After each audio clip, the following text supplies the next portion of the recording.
હાંસોટ તાલુકાના સાહોલ ગામ નજીક આવેલી કીમ નદી ઉપરનો મહત્વનો બ્રિજ હવે ટૂંક સમયમાં સમારકામ માટે તૈયાર થવાનો છે.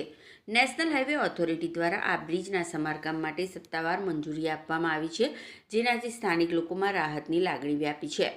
હાલમાં બ્રિજની નબળી હાલતને ધ્યાનમાં રાખીને મોટા વાહનોની અવરજવર પર પ્રતિબંધ મૂકવામાં આવ્યો છે, જેના કારણે અંકલેશ્વર, હાંસોટ અને સુરત વચ્ચે દૈનિક મુસાફરોને મુશ્કેલીનો સામનો કરવો પડી રહ્યો હતો. ચૂંટણીની આચારસંહિતા લાગુ હોવાના કારણે હાલમાં ટેન્ડરિંગ પ્રક્રિયા અટકેલી છે, પરંતુ આચારસંહિતા પૂર્ણ થયા બાદ તાત્કાલિક ટેન્ડર પ્રક્રિયા શરૂ કરવામાં આવશે અને સમારકામનું કામ ઝડપથી હાથ ધરાશે. આ વચ્ચે મુસાફરોની સુવિધા માટે રાજ્યના મંત્રી અને ધારાસભ્ય ઈશ્વરસિંહ પટેલની રજૂઆતને અનુસંધાને બ્રિજ પરથી મિની બસ સેવા શરૂ કરવાની મંજૂરી આપવામાં આવી છે.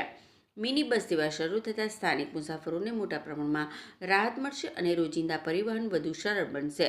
સ્થાનિક લોકો હવે આશા રાખી રહ્યા છે કે બ્રિજનું સમારકામ વહેલી તકે પૂર્ણ થશે અને વાહન વ્યવહાર સંપૂર્ણપણે પુનઃસ્થાપિત થશે.